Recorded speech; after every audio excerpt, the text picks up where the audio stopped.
Welcome to the last talk of this workshop. Our speaker now is Godsil, and he will talk about uniform mixing on oriented graph. Thanks, Harmony.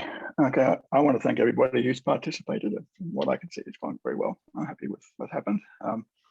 So originally this slot was going to be used for Natalie Mullen to give a talk about uniform mixing, but she's recovering from surgery, and so I couldn't do it. And so I had 2 days notice to prepare this bucket of slot. So I'm going to talk about, we're talking about continuous quantum walks. And I want to give a little bit of background.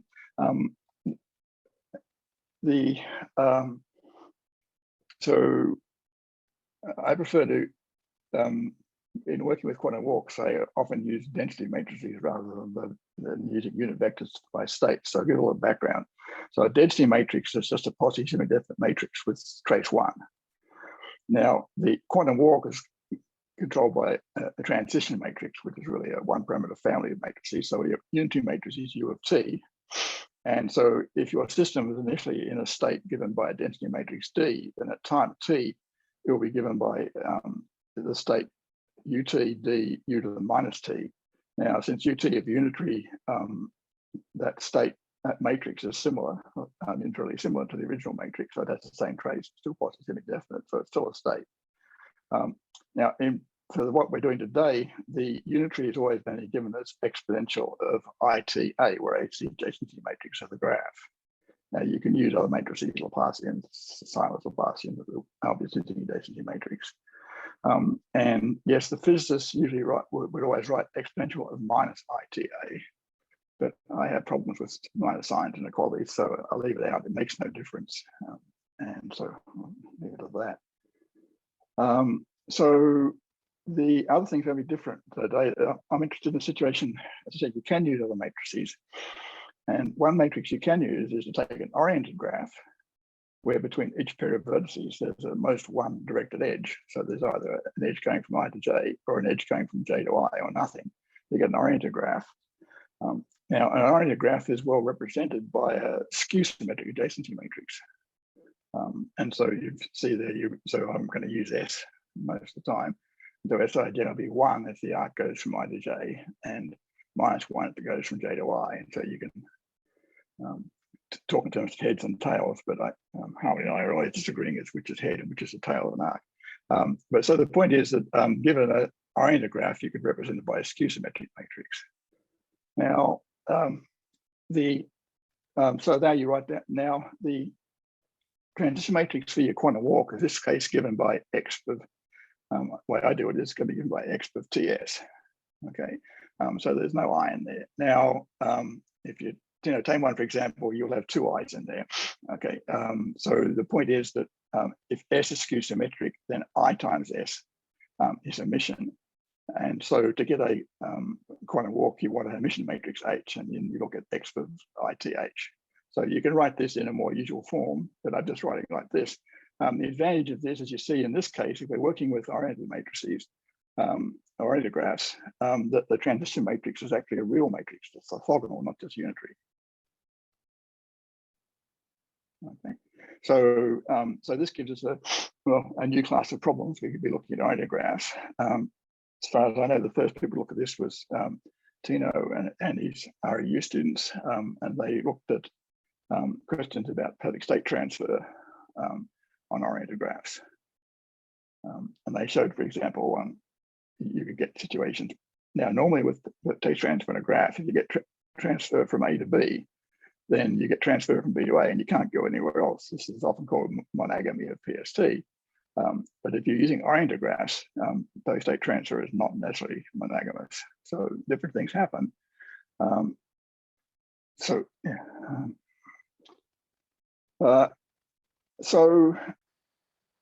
the other thing I'm going to be doing is, up to now, we've always been just talking about uniform mixing. And so the requirement there is that sometime t, that the unitary matrix U of t be flat. Now, I want to consider a slightly more general situation. So I just want to, basically I want to say, if I start at a given vertex, then at time t, I want the state to be flat. So if you think in terms of the vector form of states, then you would want the your state vector to be a flat vector. Now, a flat real vector, of course, is a scalar multiple of a plus minus 1 vector. Okay. But since I'm working at density matrices, I have to explain how we recognize what this means. It's quite simple. You get uniform mixing starting from a given state D at time t. If the state at time t, which I'm calling D of t eventually, it has constant diagonal. So it's very simple. Okay, you don't.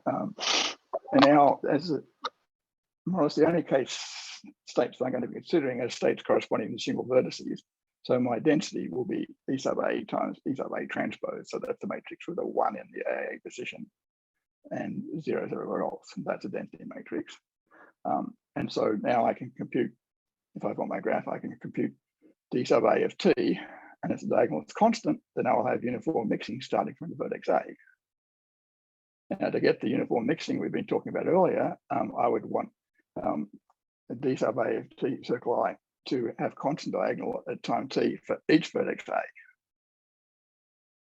So you would, and so I'm saying, so in other words, I'm saying I'll get sort of global uniform mixing provided I have uniform mixing at each vertex all at some time t. Now, it might be possible to have uniform mixing from one vertex A at one time t and from a second vertex B at another time. Questions only just occurring to me. I have no idea whether they're going to occur or not. It won't be easy. Now, local uniform mix. So the things to bear in mind here will be, or the executive summary is, if you have uniform mixing in the sense we've been discussing, then you have local uniform mixing at each vertex in the graph. Okay, so that's the first thing. Second thing is, if the graph is vertex transitive and you have local uniform mixing at some vertex, then in fact you have uniform mixing in the usual sense. Okay, so local uniform mixing is of some interest in its own right, and it also serves as a tool to work with uniform mixing on Cayley graphs, for example. Now, the simplest examples of graphs with local uniform mixing would be the stars, K1M. So for a star, you will get local uniform mixing starting at the central vertex. Okay, so in general, stars do not emit uniform mixing, but then eventually Harmon will point out to us, well, in fact, K13 does have uniform mixing. It has local uniform mixing both from the central vertex and from the vertices at degree 1. Okay, and so it follows that Cartesian powers of K13 admit uniform mixing. Now, I'm going to discuss measurements very briefly. So if you have a quantum system and you've got it running, or quantum walk in particular, all you can do now is measure it at some time t. Now, I won't go into the details, but if you measure the way the quantum computer people like to do, then, well, the first thing is you're dealing with a quantum system of dimension, the number of vertices of the graph. So if the graph's got d vertices, then there are going to be d possible outcomes for your measurement. Okay, and so basically you've got this expensive hardware, you stop the time t and it gives you a number between 1 and d. So you could think of it as the world's most expensive dice. Okay, if d was 6, you could just use ordinary dice. So you stop it and you do a measurement. Now you get one of, if the graph's got d vertices, in a certain sense, what you get is one of those vertices. Okay, and you get a given vertex with a given probability, which is determined by the u of t and the time and your initial state. So all you can get experimentally is a probability distribution. You work out, you can compute or observe the probability that you get a certain vertex when you measure in a standard fashion. Now, where do you get these probabilities from? Well, it's very easy. The diagonal entries of d of t, or d of t is a poly-semi-definite matrix, so its diagonal entries are non-negative. And they sum to 1 because it's a density matrix. So the diagonal entries of the density matrix, or the state, give you a probability distribution or density on the vertices of the graph. And so the experiments you carry out would determine that probability density. Okay, and so in a sense, once you have that probability density, there's nothing more you can do by in terms of experiment. And if you can't describe what your questions in terms of that probability density, you're not even considering about things that are physical. But the important thing then is that so the diagonal entries of the D of t are giving you the probabilities, and they're constant if they're if only if there's local unimorph mixing starting from the vertex you're interested in. So I'm going to repeat myself here. One of my favorite quotes is from a geometer or group theorist, Lueneburg, who said that the role of theory is to explain the examples. Okay, and so this puts the emphasis in the right place. The other point is if you don't have examples, there's not a whole lot of sense making up theory. Okay, so I'm interested in uniform mixing and local uniform mixing. Okay, and so I want some examples. My natural reaction is to stuff a bit of code into Sage or something like that and start doing calculations, looking at graphs, on small graphs, and seeing which graphs are uniform mixing. Now there's a problem. We don't have any criterion for I can give you a graph and ask, does that have uniform mixing? We don't have a criterion. So I'm just going to give a very simple example. I'm going to just take the cycle on 5 vertices and look for local uniform mixing. Now, of course, if I get local uniform mixing, I will have uniform mixing in the usual sense. Okay, so what I'm going to do is, okay, I've got to look at, I can write down, so I can pick, say, d sub 0, and then I can compute d sub 0 as a function of time. So I get a sequence of diagonal matrix. I just look at the diagonals. And I want the diagonals to be constant. Now, so there's lots of ways. So in some sense, I just need some function of the matrix, which tells me whether the diagonal is, how close it is to being constant. Now, the easiest thing to do would probably just take the maximum entry less the smallest entry. Slightly more sophisticated, probably less useful would be to take the variance. But since this is physics, I'm going to use the entropy. Now, I'm going to scale the entropy. So if the entropy is 1, then we have local uniform mixing. If the entropy is 0, you probably have something PST or periodicity, but we won't worry about that. So if the entropy is 1, then we have local uniform mixing. So now I've got a function of my state. I can compute that function as a function of time. And if I see that U of t is, if I see that function of the entropy turns out to be 1, I can say I've got uniform mixing, okay? So here's a plot for the cycle on 5 vertices from time 0 to time 100. And what I'm plotting there is the entropy scaled, so the maximum value is 1. Now, I didn't put the line across the top. The question is, does that thing ever hit 1?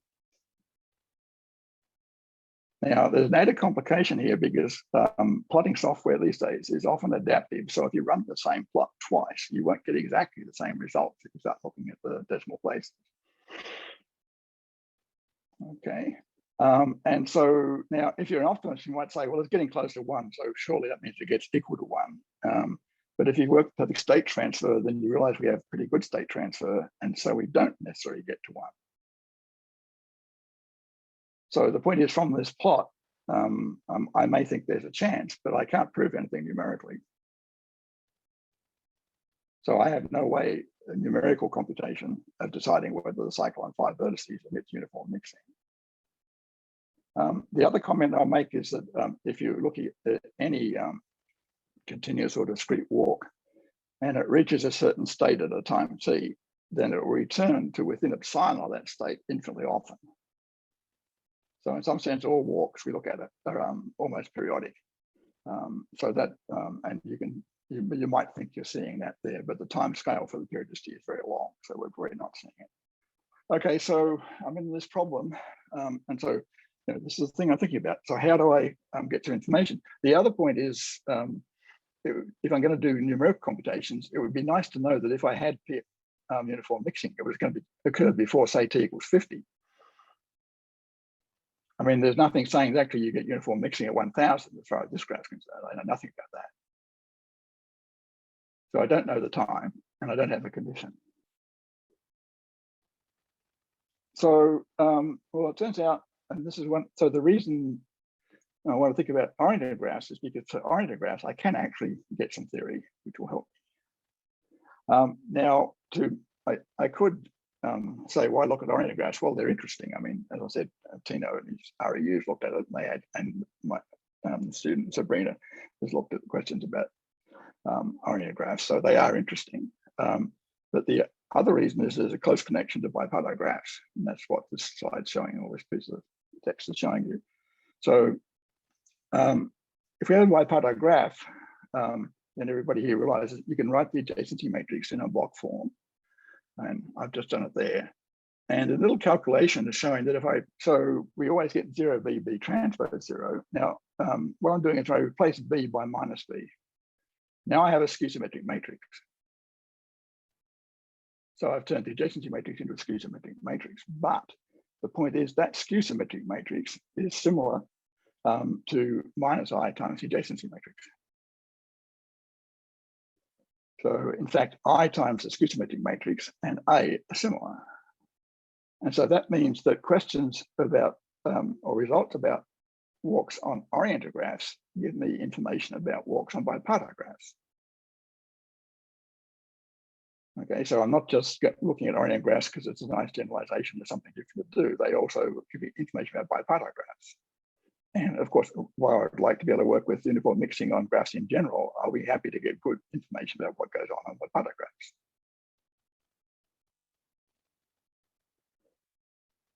So well, I'm going to work with the transition matrix X for TS, where it's a skew symmetric. And so we just do the usual U spectral decomposition. I'm not going to write down the details because I'll get signs wrong or conjugates wrong. But the important thing to remember, if S is skew symmetric, real skew symmetric, then IS is emission. And so our emission matrix has a spectral decomposition with real eigenvalues. And so one consequence of this, you see the known fact that the eigenvalues of the skew symmetric matrix are purely imaginary. Okay, and so we get a spectral decomposition, or written out for I times S. In this case, the eigenvalues are real, and the spectral idempotents are emission. Okay, so that's all good.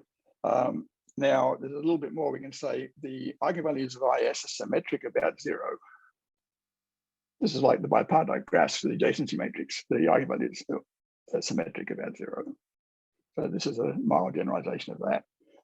And the idempotent for the eigenvalue minus lambda r is the complex conjugate of the idempotent for lambda r. Okay, so we have that information. I don't think we'll need it today. The other comment is that the eigenvalues and entries of the idempotents will be algebraic numbers. They'll satisfy a polynomial equation with integer. Well, one definition of an algebraic number is that it satisfies, it satisfies a polynomial equation with integer coefficients. So this is an implied threat. It's going to matter in a minute. So with that information, we can write down the spectral decomposition for the transition matrix U of t. And now, using the fact that I have the spectral decomposition for U of t, I can write down this expression here for the dA at time t, or the image of dA at time t. And so you get a sum over pairs R and S. Okay, and so there it is. It's a bit messy, but it's all, you've got EBIT lambda R minus lambda S, and some massive idempotents and D sub A. Now, the first comment I want to make is, of course, I want D sub A of t to have constant diagonal. And this is a little calculation which I'm not going to do. I'm not getting down to details today, but the diagonal is flat if and only if the D sub A is flat, if and only if the A column of U of t is flat. And in this case, that means the entries in that column are plus or minus 1 over the square root of D. Okay. And a consequence of this is that if D sub A of t has constant diagonal, then the entries of D sub A are algebraic numbers. So the conclusion is that if we have uniform mixing at time t on an oriented graph, then d sub a of t, its entries are algebraic. Now, so we go back to this equation. I don't think I put it, it's here, so I'll do it here. The point to bear in mind is that if d sub a of t is algebraic, and these guys here, the idempotents are algebraic, and d sub a is certainly algebraic, because entries are integers. So the only thing that's not obviously algebraic there are the eigenvalues, either the IT, blah, blah, blah. Okay, now we can get some more information because of the orthogonality idempotents. I multiply on the left by f sub k, on the right by f sub l, and I get this equation. Okay, now at this point we see that, okay, the stuff on the left is algebraic, the stuff on the right is algebraic, and so it's only the e sub the IT term there which was in doubt. Now clearly, if in this case we conclude that this exponential EVIT eigenvalue difference is algebraic. Okay, now this is a problem because the eigenvalues of graphs are algebraic integers. Now the best definition of algebraic integers for graph theorists is simply an algebraic integer is an eigenvalue of an integer matrix. Okay. And so we get that, as I said, the EVIT, lambda k minus lambda L is algebraic. And so I'm going to do something a little strange with the sort of thing that mathematicians do for a living. I'm going to rewrite that in this form. Now, so this is equal to that, of course. Now, the point there is we have an algebraic number raised to a ratio, and that ratio is a ratio of differences of algebraic numbers. So that ratio is an algebraic number, and the EVIT term is algebraic. And so the now we remember there's the Schneider theorem, which tells us that if alpha and beta are algebraic numbers and alpha to the power beta is algebraic, then alpha is 0, alpha is 1, or beta is rational. Now, in the case we're looking at, the first two terms don't apply. What we're going to deduce is that this ratio lambda k minus lambda L over lambda R minus lambda S is rational. Now, this is a non-trivial condition because all we know about that ratio is it's algebraic, and so it can be pretty nasty. The eigenvalues of graphs in general are not rational. So this is actually a strong condition. Now, in this case, because we know that if lambda k is an eigenvalue, so is minus lambda k, that ratio condition simplifies a bit. We get that the ratio of any two eigenvalues, I'm cheating a bit here, but the ratio of any two eigenvalues is rational. And so with some minor effort, we can then show that in fact the eigenvalues must be integer multiples of the square root of some fixed square-free integer. So there's a fixed square-free integer delta, and each eigenvalue is going to be an integer multiple of square root delta. So if we have local uniform mixing at a vertex on an oriented graph, then we have this condition on the eigenvalues. Now, technically, this is not a condition on the eigenvalues of a graph. It's a condition on the eigenvalues that turned up in our spectral decomposition. And so we're dealing with the eigenvalue support, but I intend to be sloppy and just ignore that distinction for the time being. This use of the Schneider theorem appears in a paper by Tino and his REU students, an older paper now, and he says that the idea is due to Jennifer Lin. And it turns out to be quite a powerful trick. Okay, so we've used it quite a number of times. One consequence of this is we can prove that for each integer k, there are only finitely many connected bipartite graphs that emit local uniform mixing. So we have an analogous result at state transfer if we have a connected graph with maximum degree k of this doubt. Yeah, that's what the problem is.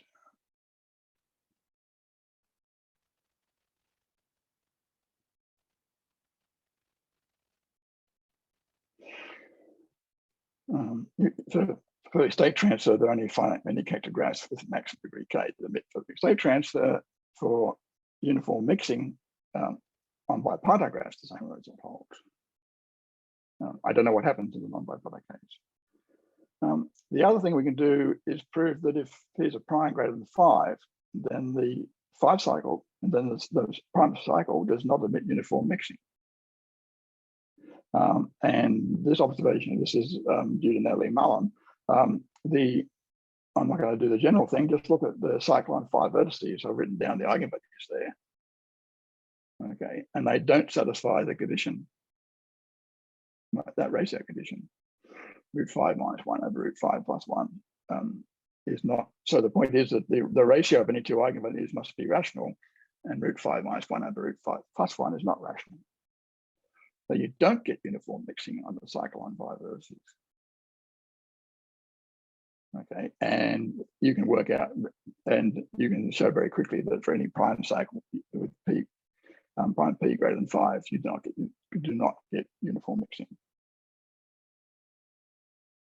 Okay, the minor digression here is, so it's kind of interesting. So when the people are looking for their d squared equiangle lines in C to the d, the basic approach is to guess a starting vector, or take a starting vector and look at its orbit under the Weil-Heisenberg group, and then write down, do an optimization problem so on the starting vector to make your set of lines that you get as close to equiangle as possible. Okay, so the physicists very quickly convinced themselves that in reasonable dimensions you could do that and get very, very close approximations to a set of d squared equiangle lines. And then they can go in and look carefully at the entries, and that often, in many cases, prove, in fact, yes, there is an actual set of lines which is equiangular. So they go from the fact that you have an approximate solution to getting an exact solution. Now, this approach would not work for uniform mixing on prime cycles, because on the 5 cycle, you can get as close to uniform mixing as you want, but you never actually get there.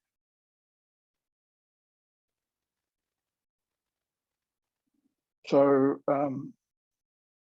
yeah, so this is the canonical list of examples, and this is at least the 3rd time this has been put up.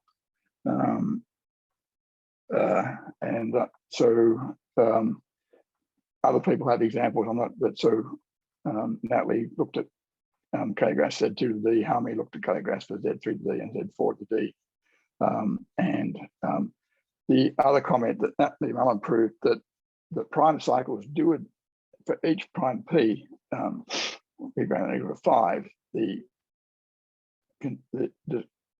continuous, the cycles emit, well, approximate uniform mixing. So if you pick a real number epsilon greater than 0, then there's a time t at which your walk is within epsilon of being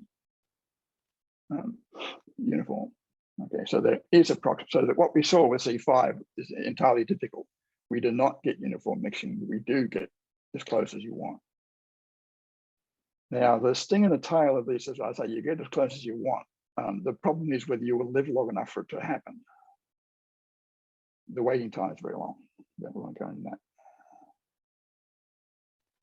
Okay, so as I said, my approach to a question like this is I want to look at, okay, someone's talking about uniform mixing. I want to find some graphs to have uniform mixing, so I'm going to start doing computations. And as I said, in general, I have problems. Now, some time back, I noticed that, okay, that this condition that if I had local uniform mixing on a Cayley graph, on an oriented Cayley graph for an abelian, well, if I had local uniform mixing on an oriented Cayley graph for an abelian group, then I had this eigenvalue condition, the ratio condition on the eigenvalue support. And so that means I do have a condition which I can use to help me detect whether I get uniform mixing on oriented graphs. So the basic strategy would be to pick some oriented graphs, go through and see which vertices satisfy this ratio condition. And you can do that efficiently. Okay, and so I can do this for bipolar graphs, which is the case I care most about, but I'm also interested in what happens when I do it for oriented graphs in general. And so what I'm describing for the rest of this talk is going to be joint work with Xiaohong Zhang. So the summary of what we've been doing is if you have a local uniform mixing at a vertex in a bipolar graph, say the vertex A, then the density, the matrix, the series of matrices DAT, or that's a matrix valued function of T. And if you get local uniform mixing, that function is periodic. Okay, that's restating the eigenvalue condition, really. Okay, so that's a periodic function of T. And this little trick now, what examples do we have? Well, we saw we get local uniform mixing on, in particular, what examples we have that aren't necessarily regular. Well, on K13, we get local uniform mixing at each vertex. But that was the only example until Xiaohong and I did this work. That was the only example we had where there was local uniform mixing and not a way. Pick on the star, you get local uniform mixing, and so the stars were the only example where we had local uniform mixing, but not uniform mixing. And so we did some calculations. Xiaohong gave has a construction which gives an infinite family of bipolar graphs with local uniform mixing. And this is not one of the families. This is a sporadic graph, and the red vertex there in the middle has local uniform mixing just to that vertex. So you can get, so local uniform mixing does occur relatively frequently on bipolar graphs, which was something we had, well, it seemed plausible, but we didn't have any proof of it. Now, if we're going to look at oriented graphs, the first problem is there are a lot more oriented graphs than there are graphs. And so there's just too much work. And so it's natural to try and focus. And since I'm a group theorist by training, I'm certainly one of my first ideas is going to be looking at Cayley graphs for abelian groups, or more precisely, oriented Cayley graphs for abelian groups. And so, well, probably not necessary, but so I'm really more setting up notation. So if I'm going to construct oriented Cayley graphs for abelian groups and look for examples with uniform mixing. Now, we don't have much to say yet. This work hasn't been going on for very long, but I'll tell you what we do know. So I'm dealing with a situation, I've got an abelian group. I'm going to think of it as a group of permutation matrices. Well, more precisely, if I have an abelian group G, then for each G, there's a permutation matrix that represents, say, the multiplication by of an element little d on the set. So I've written it out there. So you get permutation matrices. So that's going to be the regular permutation representation of G. And if I pick a subset C of G, script C of G, then I can form the sum of the permutation matrices P sub G for little g and C. And that will be a Cayley digraph. So normally we write this out in terms of vertices and stuff, but I'm just writing out in terms of matrices. Now, it's a Cayley digraph. Now, traditionally I want to get a graph, and so the usual assumptions there would be to assume that E, the identity, is not in C, and that the set C is symmetric if G isn't in C, then so is its inverse. Now, personally, at this point, we don't really care whether he's in C or not, because it makes no difference to the walks. It just gives you a shift. So to get a graph, you would have that condition. Well, okay. Now to get an oriented graph, the obvious approach is to take a sum of things to the form P sub G minus P sub G inverse over some set G and C. Now that will give me an oriented graph. And notice that P sub G minus P sub G inverse, P sub G inverse is the transpose of P sub G. And so the terms in that sum are skew symmetric. And so this is a skew symmetric matrix. And so it's the skew symmetric adjacency matrix of an oriented graph. And so then we can, and then the usual way we get our transition matrix and we get a quantum walk. Reminding you again, in this case, that U of T is orthogonal, not just unitary. Its entries are real. Now, so let's suppose that we do get, since I'm dealing with Cayley graphs, uniform mixing and local uniform mixing are essentially the same thing.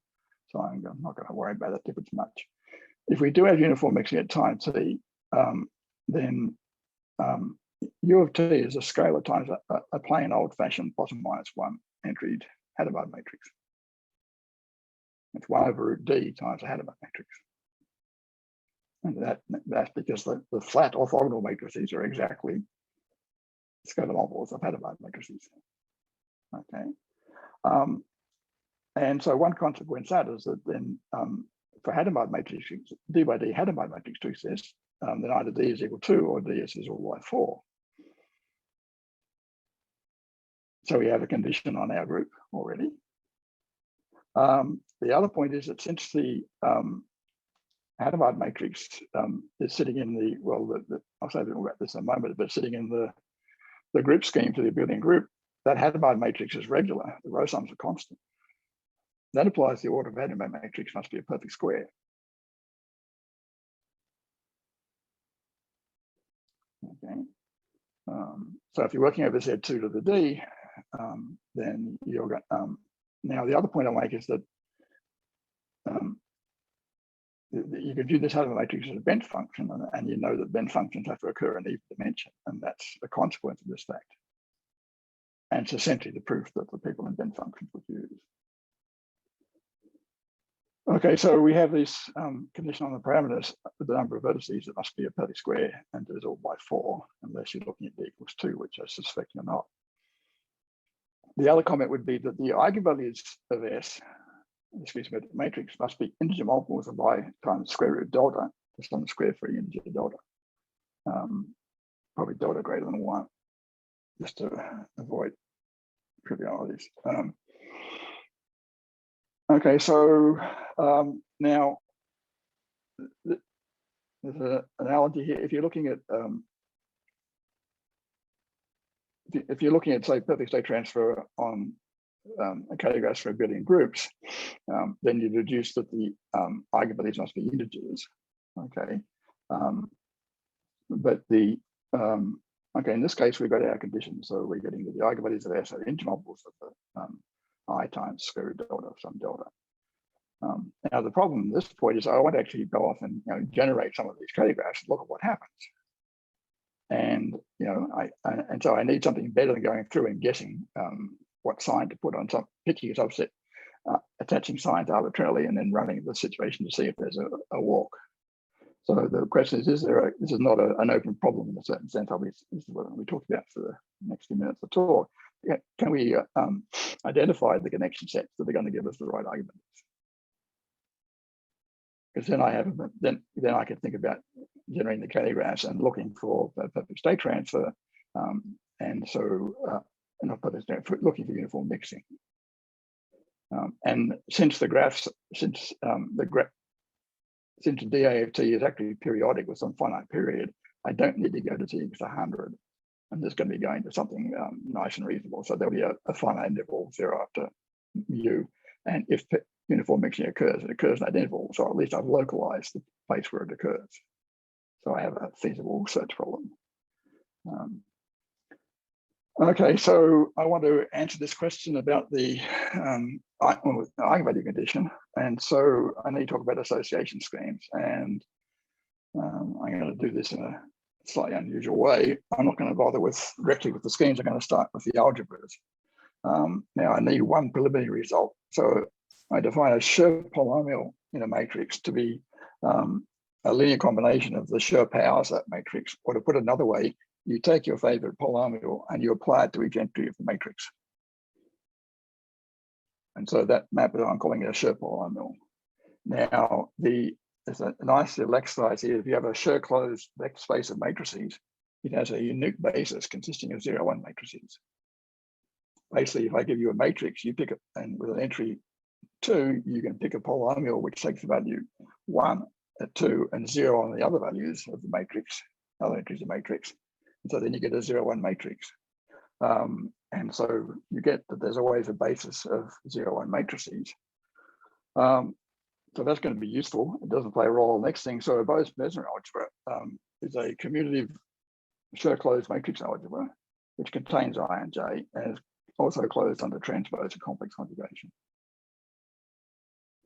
It's actually better to think of to treat transpose and complex conjugation separately rather than just say closed under conjugate transpose.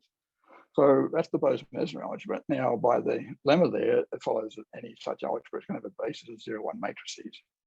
Now, let's just take the relevant example, take an abelian group and take the span of the matrices P sub G, those permutation matrices. That's a Bose-Mesmer algebra. it's certainly closed under the matrix multiplication because P sub G times P sub H is P sub GH. And it's closed under Schur multiplication because P sub G circle P sub H is 0 if G is not equal to H. And so you get a Bose-Mesmer algebra of dimension G. And the permutation matrices there are the permutation matrices there are going to be the elements of that basis of 0, 1 matrices. Yeah, okay. So the and well, I need a few comments then that each matrix in a Bose-Mesmer algebra is normal, and so you can simultaneously diagonalize the entire set, and we'll take advantage of that. I'm also going to need to use what I'm going to call the splitting field for the algebra, which is the field generated by the eigenvalues of the Schur basis. Okay, and an association scheme is just the Schur basis of the Bose-Mesmer algebra. So it's a bunch of 0, 1 matrices that sum to the identity, and blah, blah, blah. And the definitions have been written down earlier and this week and in lots of other places. Now, the other point about association schemes is, okay, you have the Schur basis, but there's a second basis, which is in some sense dual to that. And so there's a basis consisting of orthogonal projections. They satisfy a bunch of conditions. Now, you don't need to worry too much about these conditions. The comment I want to make is if you replace the uppercase E by an uppercase A and replace the matrix multiplication by Schur multiplication and swap I and J, then essentially you have the defining conditions for an association scheme. So the, and in particular, okay, so these idempotents are actually projections, the orthogonal projections onto the eigenspaces of the algebra. You can diagonalize the algebra, so you can split the R to the N into eigenspaces for the algebra. So you have the two bases. And the Schur product of any two of these sub R's lies in the algebra because the whole algebra is Schur closed. Anyway, so it's that. And so this is an observation. The observation here is due to Bridges and Mina. If you have a Bose-Mesmer algebra with splitting field E, okay, and I'm going to pick a subfield of E and think about the subalgebra of B consisting of the matrices with eigenvalues and entries in F. Now, the point about the subalgebra is it certainly closes under matrix multiplication because if the entries of your matrices all lie in F, then the entries of their products do. And similarly, it's closed under Schur multiplication, and it contains I and it contains J. And so that set of matrices is the Bose-Mesmer algebra of some association scheme. Now, the Schur idempotents for this algebra will be sums of the Schur idempotents of the big algebra. So if I was working with the group scheme, anything I construct in this way, any matrix will be a sum of some matrices that form P sub G for certain elements G. Okay, so we get a tower of association schemes. Now I call these sub schemes, but it's probably more commonly called fusion schemes. But you get, in terms of the algebra, it's one entry, you get a family of subalgebras. Well, for each field. Now, so the simplest case here would be to work with the abelian group scheme and take Q to be the rationals. And so you're looking at matrices with rational entries and rational eigenvalues. Now, an integer matrix with rational eigenvalues has, so the thing to remember here is that a rational algebraic integer is just a plain old-fashioned integer. And so what you deduce from this is that the integer matrices with integer eigenvalues will give you an association scheme. So you can pass backwards and forwards between the rationals and the integers. Now, if we're going to use this, we need to find that if I want to actually go off and construct the matrices, or better still go off and have Xiaohong construct the matrices, I need to be able to describe how I'm merging the Schur idempotents of the big scheme to get the Schur idempotents as full scheme. Okay. And so again, this was answered by Bridges and Mina. So this is they characterize the K-graphs for abelian groups with integer eigenvalues. They did this in 1982, and I'm going to rant a little bit here because this result, or weaker versions of this result, have been discovered at later dates and even published. Okay, but the result is in Bridges and Mina in 1982. They have two interesting papers they published that year. Anyway, and so this is one that got a long title, Studying Rational Spectra. And so what they did is they defined an equivalence relation on the elements of the group. So two group elements were equivalent if they generate the same cyclic subgroup. And so if your connection set for your Cayley graph was a union of these equivalence classes, then the eigenvalues of the graph were integers. And otherwise they weren't. So this is a nice result. And so it in some sense uses duality for association screens, but I won't be going there. So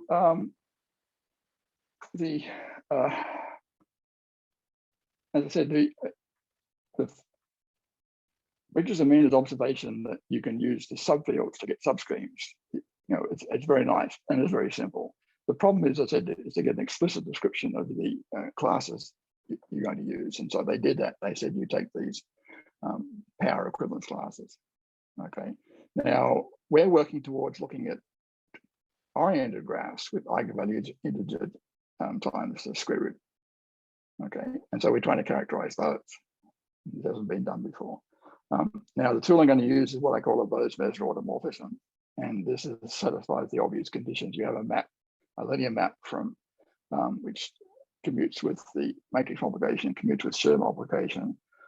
If you put, you can show that those, well, an example of such a map would just be transpose. Okay. Now you can show that a Bose-Messer automorphism is necessarily invertible. And there's a proof in an old paper of mine on the archive. There's a link there. And you can also show that the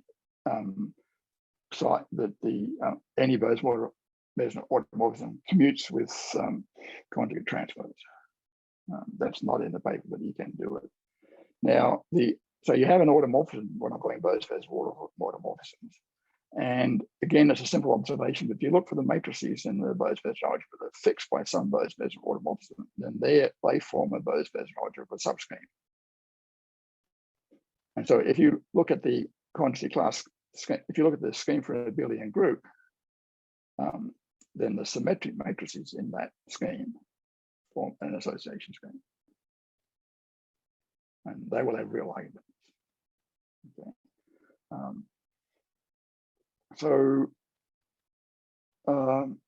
Now to get the characterization that we need, we have to use some Goa theory. Now, John Yard went over this on Monday and you'll remember it, so I don't need to do much. But so the idea is to use elements of the Goa group of the extension E over Q. Now, this is going to be an abelian group. And the observation is if you have a field automorphism, then it's going to compute the projections E sub S when you apply it to the entries, compute them around.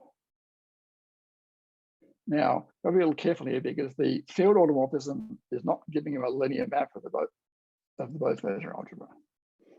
It screws up the scalars. Okay, but that's not such a big problem. It turns out you can, if you use the trick shown here, so we have a matrix M written as a linear combination of matrix idempotents, then you can define sigma hat but apply to M to be what you get when you apply sigma to the idempotent, to the matrix idempotents, and that is a Bose-Messer automorphism. Okay, and that's exactly the automorphism that you need. Okay, and so I'm going to cut to the end of it here, so we can, using this information, we can work out an equivalence relation on the elements of our group. We need to assume our group has got order divisible by 4, otherwise there's no uniform mixing. And we're defining G and H to be, well, I don't know how to read that, one equivalent, so to speak. If there's a G is equal to H to L, where L as an integer co-prime the relevant things and congruent to 1 mod 4. Roughly speaking, what you're doing is you're taking the power equivalence classes for your skew symmetric, your oriented Cayley graph, or for a Cayley graph with integer entries, and you're splitting each of these classes into 2,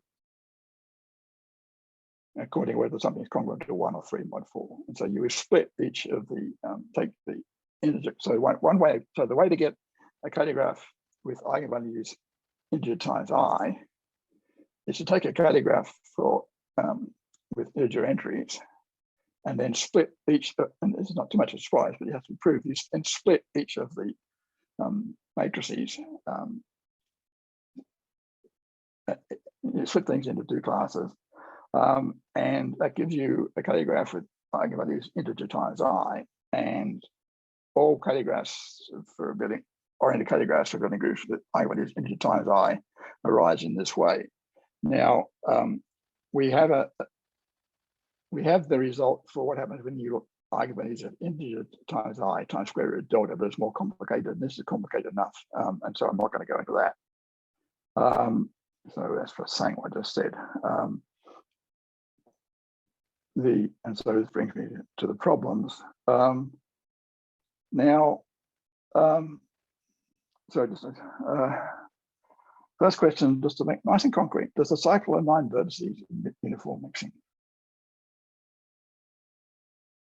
Now, since it's not bipartite, I can't use any of this stuff I've been talking